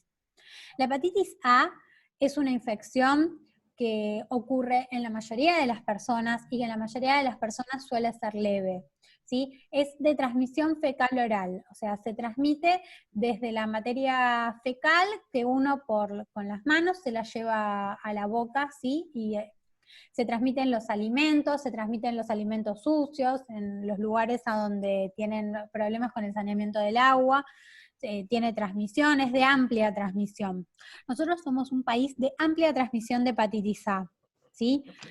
Nosotros, la vacuna de la hepatitis en general se considera que tiene 2 dosis. En nuestro país, por ejemplo, se da una dosis porque se considera que la segunda dosis, todas las personas tuvieron exposición al virus alguna vez y que por ello no es necesaria una segunda dosis, ¿sí? En nuestro país hay mucha hepatitis A por todos lados. La enfermedad dura de 4 a 8 semanas, todos los pacientes se recuperan, o casi todos, y la mayoría de los pacientes la cursan como alguna gripe cualunque o nada, o un paciente que se sintió mal, una linita de fiebre y nada. Algún paciente tiene ictericia, se pone amarillo, pero la realidad es que son la minoría. La mayoría de los pacientes lo cursa como una gripe y nada más. Puede pasar que el paciente tenga el hígado y el vaso aumentados de tamaño y puede pasar que el paciente se ponga amarillo, pero son la minoría de los pacientes. Y la gran mayoría de los pacientes se recuperan. Si uno se hace el estudio, que es el anticuerpo antihepatitis A, casi toda la gente tiene anticuerpos directamente y casi todo el mundo la tuvo, ¿sí? El paciente que está vacunado va a tener anticuerpos también, aunque no la haya tenido, ¿sí? Entonces, es muy importante la prevención, que la prevención se basa en la higiene de los alimentos y en la higiene de las manos y en la vacuna. La vacuna, acá vemos el calendario nacional de vacunación, esto es súper importante, ¿sí? Saber cuándo se vacunan las hepatitis. Hay una única dosis, acá la pueden ver, que esta es hepatitis A, que es una única dosis al año. ¿Por qué es una única dosis al año? Porque se considera que la segunda dosis es la exposición que todos los chicos tienen, directamente de chicos. Así que nunca van a llegar a tener daño hepático por la hepatitis, ¿sí? La diferencia con la hepatitis B es muy diferente. La hepatitis B se transmite principalmente por sangre, por vías percutáneas y permucosas, o sea, sangre, saliva, semen, secreciones vaginales. Y se puede transmitir a través de las membranas mucosas o de cortes en la piel. O sea, el contacto de sangre, por ejemplo, con una lastimadura en la piel, también puede transmitir la hepatitis B. Se transmite de la misma forma que el HIV, ¿sí? Bueno, nosotros vamos a tener igual una clase de HIV. Entonces, esta es una enfermedad también que es de transmisión sexual, además de por sangre. Y también se transmite de madres portadoras a sus hijos. El virus de la hepatitis B, al contrario, tiene un periodo largo de incubación, se replica en el hígado y permanece en el suero por mucho tiempo, o sea que permite que el virus se siga transmitiendo. Los factores de riesgo son estos, es la exposición frecuente a sangre, que pueden ser hemoderivados, por ejemplo, la gente que trabaja en hemoterapia o todo el personal de salud, por estar expuesto, por ejemplo, cuando, no sé, sacan sangre o ponen una vía o lo que sea, uno está expuesto a tener contacto con sangre o a pincharse con una aguja, por ejemplo. Por eso es el punto de los trabajadores del cuidado de la salud, porque por ejemplo, uno está sacando sangre y accidentalmente se pincha con una aguja y ya tenemos el contacto de la sangre del paciente con una piel nuestra lastimada, ¿sí? Entonces es un factor de riesgo de contagio. Los pacientes que están en hemodiálisis, que esto es por el contacto recurrente con las máquinas de hemodiálisis, que se pinchan todo el tiempo. Actividad homosexual y bisexual, en realidad esto es, ahora actualmente uno podría considerarlo como sexualidad sin protección. Esto es del libro que usan ustedes. Quizás uno lo podría actualizar un poco, pero o sea, la sexualidad sin protección puede generar contagio de la hepatitis B, o sea, el problema con la sexualidad, con el sexo anal en particular, es que se pueden generar como microtraumas y en base a esos microtraumas es contacto del semen con una mucosa lastimada. ¿Sí? Y por ello es que antes se consideraba la actividad homosexual, pero en realidad, bueno, uno lo podría asociar a sexualidad sin protección. Uso de drogas endovenosas o inyecciones, en general esto se refiere no a la droga en sí, sino a las inyecciones con cualquier cosa o al compartir jeringas. Contacto cercano con portadores, viajar o residir en áreas con condiciones sanitarias inciertas, bueno, múltiples parejas sexuales, enfermedades de transmisión sexual en relación a que se contagian de la misma forma, recepción de sangre o hemoderivados, por ejemplo, pacientes que tienen transfusiones continuas, porque uno, más allá de que le hace el estudio, es un factor de riesgo. En relación a su evolución, el 90% de los pacientes que tienen hepatitis B se recuperan, pero un 10% muere o evoluciona a un estado de portador o desarrolla hepatitis crónica. Y esto es muy grave. 10% es un montón de gente, ¿sí? La hepatitis crónica puede generar hasta una cirrosis hepática, tiene riesgo de tener cáncer, o sea, un carcinoma hepatocelular, y la hepatitis sigue siendo la causa más importante de cirrosis en el mundo y de carcinoma hepatocelular. Las dos causas más importantes entonces son la hepatitis y el alcoholismo. Desde el punto de vista clínico se parece a la hepatitis A al principio cuando se contagia, pero el problema no es tanto la enfermedad aguda, que uno puede tener la hepatitis, que el paciente se pone amarillo y tiene hepatoesplenomegalia, sino que el problema es la cirrosis y el cáncer de hígado, ¿sí? Sumado al estado de portador, que genera trastornos en base a la transmisión que genera y al 10% de muerte o 10% de cirrosis o carcinoma hepatocelular es un montón. La hepatitis B tiene un tema con las serologías. Esto yo se los puse acá como para que los tengan, es como para que tengan una idea.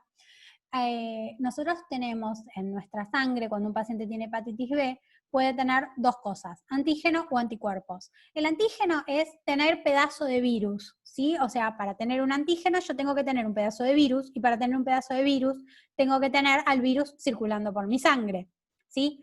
El anticuerpo son las defensas que yo genero contra el virus. O sea que el anticuerpo es de mi cuerpo, es mío, no es un pedazo de virus. O sea que yo puedo tener anticuerpos y puede no haber virus. Tiene que haber habido virus o vacuna, pero ahora no está, porque está el anticuerpo, ¿sí? Entonces, antígeno es pedazo de virus, anticuerpos es de las defensas de mi propio cuerpo, ¿sí? Si tengo antígeno, tengo virus circulante. Entonces, nosotros tenemos dos tipos de antígenos y anticuerpos. Estos son los más importantes. La verdad es que hay otros, pero estos son los más importantes. El C y el S. Entonces tenemos el antígeno C, que es un pedazo de virus, y tenemos entonces el anticuerpo contra el pedazo de virus C, ¿sí?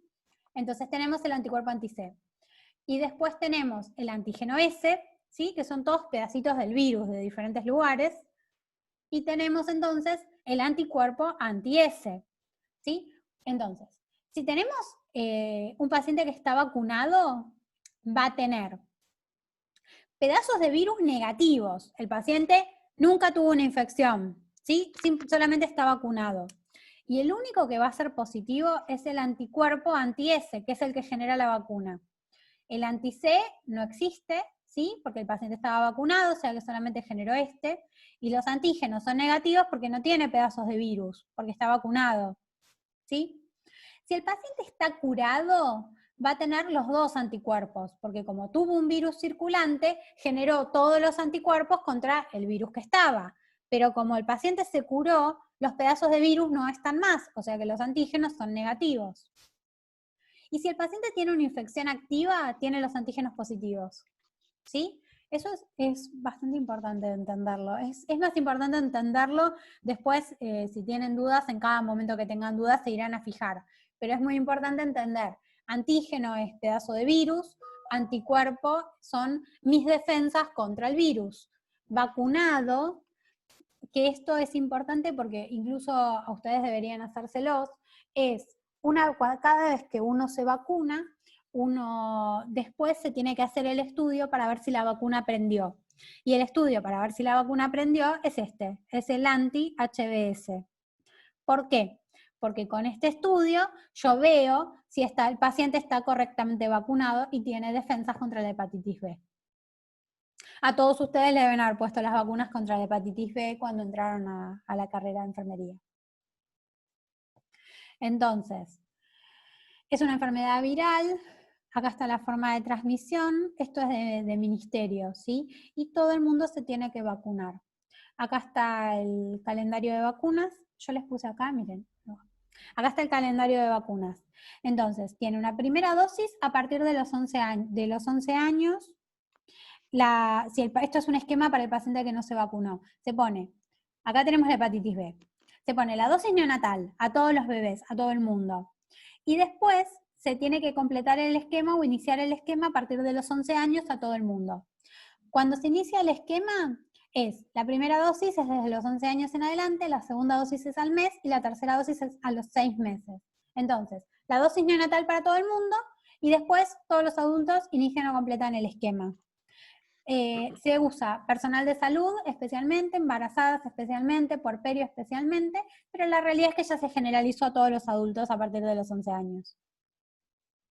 Pero, o sea, antes se ponía únicamente personal de salud, después se fue extendiendo y ahora se pone a toda la población adulta. Y además se pone la dosis neonatal. ¿Le puedo hacer una pregunta? Decime. Me quedó una duda con respecto al calendario, pero desde que empezamos la carrera. Decime. En el caso usted mencionó que cuando una madre va a tener familia, se le coloca esta vacuna. Sí. ¿No? Sí, sí. En ese caso, cuando uno entraba a estudiar, ¿cómo sería? ¿Tendría que haber terminado de completar el esquema? ¿Se empieza de vuelta? Porque algunos nos contestaron que no hacía falta. El esquema se hace de esta forma. O sea, el esquema es la primera dosis, se pone la primera dosis, después se pone una dosis al mes y se pone otra dosis a los 6 meses. La indicación de vacunación a partir de los 11 años es reciente, entonces no todos los adultos están vacunados, ¿sí? O sea, y por eso es que por eso es que la indicación es en todo. En realidad el concepto con las embarazadas es que si vos tenés una persona embarazada es una excelente oportunidad para vacunarla, porque la tenés ahí y está en el sistema de salud, ¿sí? Pero no es que únicamente la vas a vacunar por estar embarazada, en realidad la deberías vacunar porque es un adulto. Y la podrías vacunar porque tiene más de 11 años, ¿sí? Pero ¿qué pasa? Cada vez que uno engancha a una embarazada, la tenés que vacunar para hepatitis B también. Pero se refiere a eso. Pero en ese caso, ¿cómo quedaría? En ese caso, ¿cómo quedaría? Porque tenés que hacer el esquema de las 3 dosis. Todas las 3 dosis. Deberían. Siempre tenés que iniciar o completar esquema. Y por ejemplo, cuando entraron a la carrera, ¿ustedes no los hicieron vacunar? Compañeras, pero a mí me pasó que cuando fui a hacerme el físico, me habían dicho eso, que como yo había tenido cesárea y me habían puesto esa vacuna, no hacía falta ya. Pero la verdad que yo había tenido familia hace como 6 años Se Yo pone, creo que en ese caso debería de hacerse la serología, ¿o no? claro, te haces los anticuerpos. Si vos tenés dudas, te haces los anticuerpos. Mirá, el esquema de la hepatitis B es bastante reciente, así que ojo con eso, porque hay cosas que se hacían diferente hace un tiempo. Esta es la última actualización, esto es lo que manda el Ministerio ahora. Pero ¿qué pasa? A ver, cuando uno, por ejemplo, pone una vacuna en el calendario nacional, la vacuna la pone de este año. Entonces, por ejemplo, si yo ahora pongo una vacuna a los 11 años, los que tienen 20 no la recibieron, ¿entendés? Entonces, y los y después, por ejemplo, mañana decido, o ahora yo decido, por ejemplo, que una vacuna que se haga a los 11 años serán 3 dosis. Y el que tiene 15 ya no recibió las 3 dosis, y ya no le toca por calendario.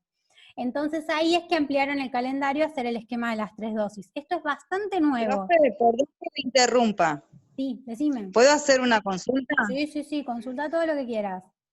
Súper importante calendario. ¿Es lo que pasó con la vacuna de HPV? Sí, es lo que pasó con la vacuna de HPV. Tal cual. La dosis Gracias. de HPV es nueva también. Esa es bastante nueva. Entonces, por ejemplo, todos nosotros, ninguno se vacunó contra HPV porque se empezó a dar a los 11 años. O sea, ¿por qué? Porque cuando vos pones la vacuna es como que empezás a pensar la inmunidad de ahora para adelante. Entonces, vos vas a vacunar a los 11 años y vas a vacunar a los chicos de 11 años. El que tiene 20 ya está, ya no se vacunó. El que tiene 60 tampoco. Entonces, ¿qué pasa? Todavía los adultos no están todos vacunados. Deberían, pero no están. Esa es la realidad. Entonces, cualquier oportunidad es buena para vacunarlo, o sea, personal de salud que no se haya vacunado se tiene que vacunar, embarazadas que no se hayan vacunado se tienen que vacunar, y esto también trata un poco de aprovechar oportunidades. Al principio, la hepatitis B no se le daba a todo el mundo, entonces, por eso también es que este esquema está puesto de esta forma, ¿sí?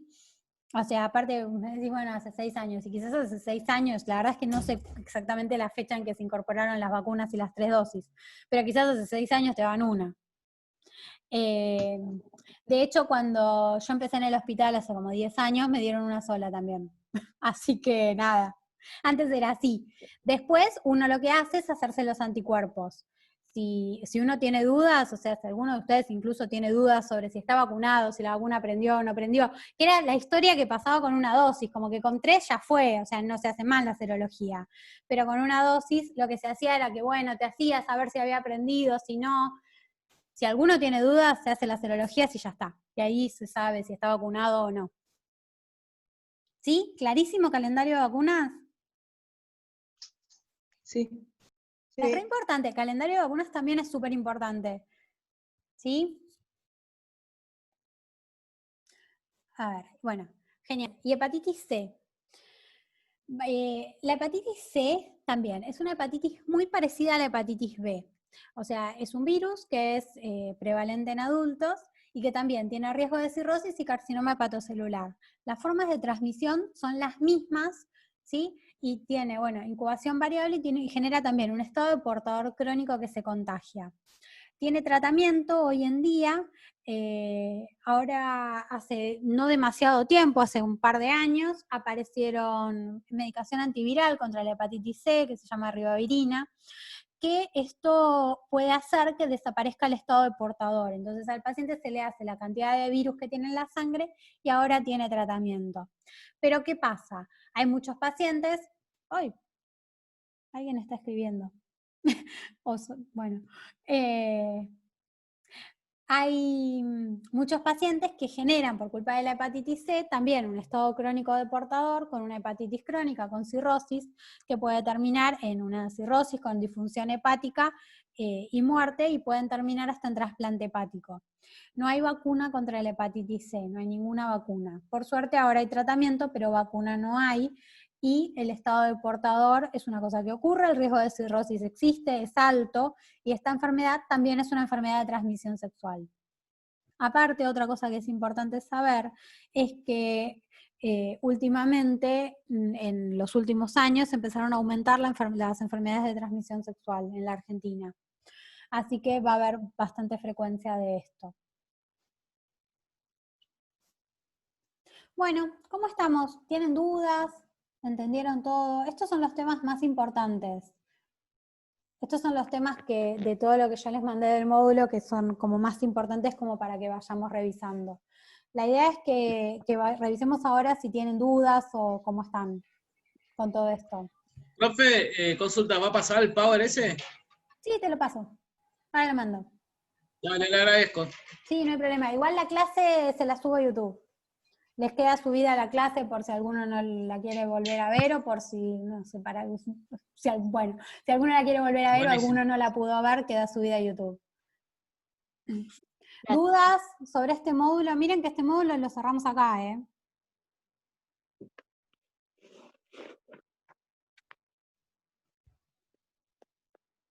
¿Nada? Sí, tengo una consulta. Sí, decime. Es sobre todo para lo que va a preguntar en el final. Sí. Sería entonces, definición de cada patología, sintomatología, bueno, el examen físico para general, ¿no? Para una patología digestiva en general. También hay, por lo que dijo, una evaluación específica para cada patología, pero bueno, más que nada eso, sintomatología, la farmacoterapia, varias veces la remarcó. Eso es importante, recordar los fármacos. Consulto. Mira, lo que es el final, a ver, la intención no es desaprobar a nadie, no te voy a preguntar cosas que no haya dado, quizás conceptuales, o sea, si vos me decís diuréticos, está bien, ¿sí? O sea, quizás no es necesario que sepas el nombre de la droga, porque eso me parece que los excede, quizás algunas drogas más frecuentes sepas el nombre, las drogas más infrecuentes, o sea, lo que quizás vos me decís, bueno, ¿y con qué lo tratás? Diuréticos, está bien, ¿sí? O sea, yo tampoco voy a apuntar a que me digas tanto el tratamiento farmacológico, sino que comprendas la patología, y te voy a preguntar en general uno tiende a preguntar cuidados de enfermería de patologías graves. Pero que comprendas la patología, o sea, ¿qué es la patología? No voy a preguntar una cosa para que se queden tranquilos para el final. El método de evaluación del final va a ser lo mismo que venimos haciendo durante toda la materia. O sea, en el final no voy a preguntar cosas que no hayamos visto en la materia, ni voy a hacer cosas extrañas que no hayamos hecho nunca. La idea con los trabajos prácticos es que vayamos alternando los métodos de evaluación como para que todos vean más o menos cómo se pregunta, qué son las cosas, pero no te voy a preguntar nada que no te preguntaría en un trabajo práctico. ¿Sí? O sea, la metodología es exactamente la misma y el final es una forma más de evaluar y es una oportunidad para que ustedes estudien la materia y la integren. Todas las preguntas del final están en los archivos que yo les mandé, van a estar en los archivos que yo les mandé, porque les voy a preguntar lo mismo que vemos siempre. No les voy a preguntar cosas raras, ¿sí? Así que quédense tranquilos en eso, y tampoco les voy a preguntar la letra chica. Así Está bien. que siéntanse en paz con esta materia, que si la vienen llevando, hacen los trabajos prácticos, leen lo que les mando y vienen a las clases, es una materia que la pueden aprobar tranquilamente. ¿Sí? Es cuestión de ocuparse, pero la idea no es desaprobar a nadie, sino que la idea es que el final sea una oportunidad para repasar y para integrar los conocimientos. ¿Sí? Sí. Muchas gracias, profe. Gracias, profe. ¿Estamos? ¿O alguna otra duda más? Quizás el tema de la cirrosis, porque, perdón que la haga tan larga, No, no hay problema. o sea, en el Word, en el archivo que mandó, empieza con todos los trastornos hepáticos y describe, bueno, la evaluación y demás, y empieza ictericia hepatocelular, pero ahora en esta clase, ¿no? En esta cátedra, explico como la cirrosis, o sea, la cirrosis es una condición del hígado, podría decir, y que de esa condición derivan todo lo que es lo que usted describió como ascitis, que sí aparecen bien descriptos, la ictericia, bueno, no, las otras, la hipertensión portal y demás, eso es porque no es que haya una patología que diga cirrosis, eso es lo que quería saber. Lo que pasa es que en realidad todo es disfunción hepática. Sí. O sea, todas son diferentes formas de disfunción hepática.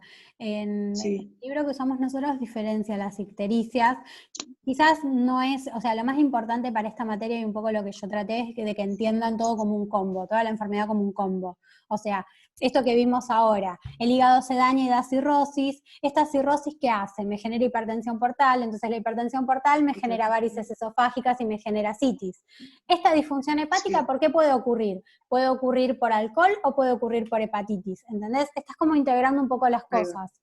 La cirrosis hepática te puede generar ictericia hepatocelular también, sí, el paciente puede estar amarillo, eso es parte de la cirrosis, pero o sea, la idea es que lo puedas comprender como un todo, y no como todas las partecitas. Todas las partes son importantes porque cada parte tiene su mecanismo y sus cosas. Pero la idea es que lo puedas comprender como un todo y puedas comprender como el hígado que se daña es lo que me genera toda una patología que vos la ves y tiene patología por todos lados, porque se pone amarillo por una cosa, no coagula por otra, tiene problemas de plaquetas, tiene problemas de se acumula líquido por cualquier lado, tiene problemas de varices en el esófago, entonces, o sea, tenés que lograr comprender cómo el hígado afecta todo. ¿Y el hígado por qué se puede afectar? Por lo que vimos antes, anoxia, virus, alcohol especialmente, sí, o sea, hepatitis, alcohol, las más importantes, problemas de oxígeno, toxinas, fármacos como por ejemplo paracetamol, eso es lo más importante, ¿sí? Pero alcohol, virus como causa más importante, eso me puede afectar el hígado, ¿sí? Y el hígado me genera hipertensión portal. La hipertensión portal me genera ascitis y me genera varices esofágicas como cosas más importantes. La disfunción hepática me genera trastornos también de las vitaminas, de la coagulación. La hipertensión portal me genera hiperesplenismo. La hipertensión portal me genera encefalopatía hepática. ¿Sí? O sea, todo es como que una cosa va desencadenando a la otra. Es todo como una cadena. Mientras más severa es la disfunción hepática, más graves son todos los cuadros.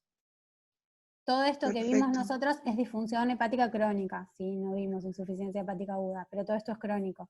Pero es lo más importante del hígado. Es súper importante que entiendan esto y que entiendan cómo se vincula cada cosa. Muy bien, bueno. ¿Sí? ¿Clarísimo esto? Genial. Sí. No, pregunten todas las dudas que tengan, aprovechen. Al contrario, aprovechen para preguntar, que la duda de uno es la duda del otro que no la está diciendo. Gracias, en serio. Genial. ¿Algún otro? Profesora. Sí. Yo tenía una duda cuando habló de las toxinas y los medicamentos. ¿El paracetamol es el único que causa digamos, una irritación o algo así en el hígado? El paracetamol es uno de los más importantes y que da daño hepático severo. No da cirrosis, da más insuficiencia aguda. Después, como toxinas tenés el alcohol, después algunas drogas de abuso, lo que son drogas como, por ejemplo, el fluconazol o la terbinafina. Lo que pasa es que son menos frecuentes, que son antimicóticos, antihongos. Esos también pueden dar, o sea, hay otras drogas, te diría que la más importante es el paracetamol, y aparte la más frecuente y que van a conocer, la rifampicina da daño hepático también. La rifampicina es una que vimos de la tuberculosis. Rifampicina. Rifampicina. Esa la vimos de la tuberculosis, también puede dar daño hepático. Y profesora, cuando... Bien. El alcohol es lo más importante. Cuando habló de la hipersensibilidad, de la hipersensibilidad. La hipersensibilidad en realidad se refiere a dos cosas, o sea, se refiere a lo que son algunos trastornos como por ejemplo que pueden dar trastornos anafilácticos, y después se refiere también cuando el hígado tiene algún trastorno en sí mismo que hace que sea como muy susceptible a tener algún daño. No es lo más frecuente eso tampoco. O sea, lo más frecuente es, anotate lo más frecuente, alcohol, virus, y después cuando está asociado a lo que es anoxia. Que eso es, por ejemplo, ¿viste? Habrán escuchado 1000 veces el daño multiorgánico del paciente grave, que eso es anoxia, el mecanismo. Eso es lo más frecuente, es lo más importante. ¿Sí? Lo más frecuente, ¿cuál era? Viral, alcohol y viral de la cirrosis hepática. Y de trastornos hepáticos más agudos, todo lo que es falla multiorgánica, asociado a shock por cualquier causa. Sí, sí. Profe, ¿usted va a mandar algo Buenísimo. como unas preguntas o las guías para el final?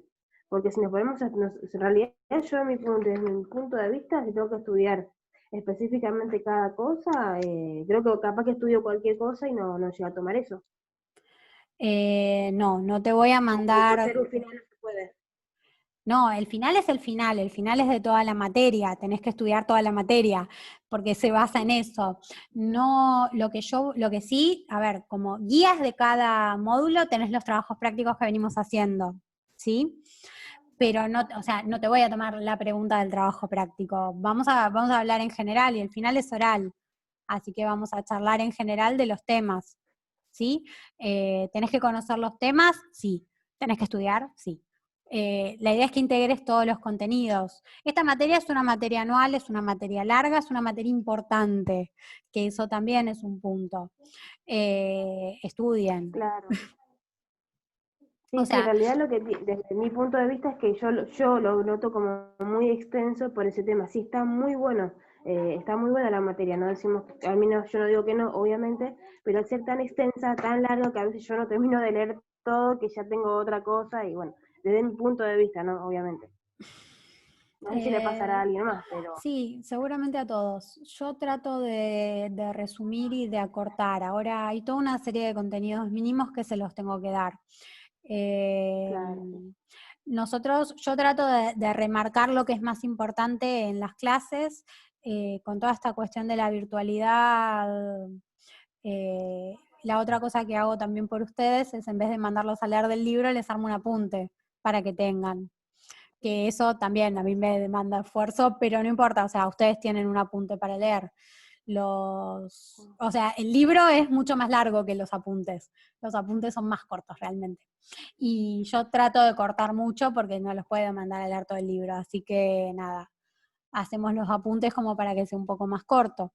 Yo te diría que si tenés que priorizar, priorices los temas que remarcamos en las clases o los temas de lo que remarcás que vamos viendo en las preguntas de los exámenes. A ver, prevención primaria, primaria, secundaria y terciaria, lo pregunté 35 veces en la materia. El que al final le pregunto qué es prevención primaria, secundaria y terciaria y no sabe, a ver, si son inteligentes van a agarrar y van a repasar esas cosas que pregunté 20 veces y al que no me las contestó bien en el trabajo le puse por favor léelo, y eso lo tienen que saber.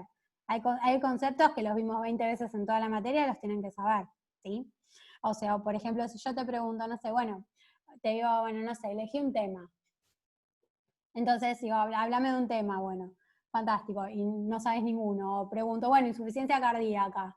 Hay temas que son grosos. ¿Qué es una neumonía? ¿Sí? O sea, hay temas que son grandes de la materia. Ahora, si vos no sabés un detalle, tampoco no te va a ir mal por eso. Pero si vos no sabés neumonía, hay temas que igual son estoy como pensando dejar la materia para febrero. No la voy a dar en No, al diciembre. contrario, ríndanla en diciembre, sáquensela de encima.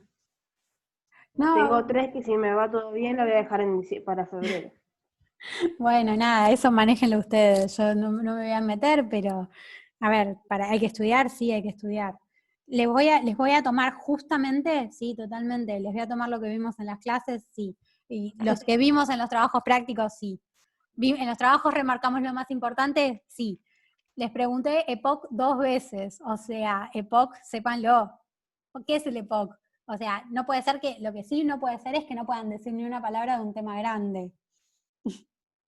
Profe, uno de los mismos nervios, ¿lo puedo decir de última con sus palabras, no tan textual de que Sí, no hay sea problema. clave como es? No, lo tenés que explicar.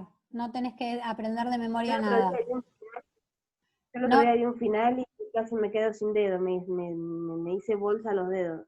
Y fue el último final y bueno, ahora me faltan todas las otras materias. no es necesario que sepan cosas de memoria. O sea, de hecho, si no, o sea, hay cosas, no importa que sepan las cosas de memoria. Esta materia también se trata de tener herramientas para que sepan a dónde buscar las cosas. Yo no les voy a pedir ni cosas así de memoria para que me repitan, porque eso no les sirve ni a ustedes, y todo lo que estudian de memoria el otro día se lo van a olvidar.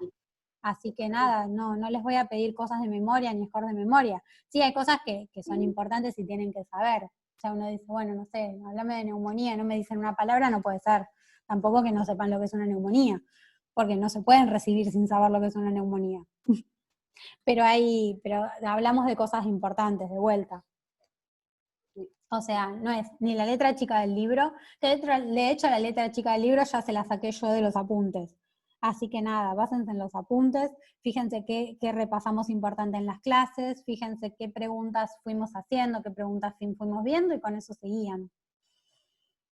¿Sí? Dale, profesora, gracias. No le tengan Sí. tanto miedo al final. El final es como todo lo que hicimos en la cursada. No va a ser nada diferente a lo que vinieron haciendo. Dale, muchas Profe, gracias. ¿yo le puedo hacer una pregunta? Sí, decime. A mí se me empezó a escuchar mal, se me empezó a interrumpir la conexión cuando estaba hablando de hipertensión portal. Lo único que me había quedado es que era un aumento de presión del sistema venoso que lo que hacía era obstruir el flujo sanguíneo del hígado, algo así, si mal no recuerdo. Después no escuché más nada y cuando pude volver a escuchar, ella estaba hablando de las varices esofágicas, creo que era. Bien. Yo te voy a explicar, igual la clase te queda grabada, la podés ver de vuelta.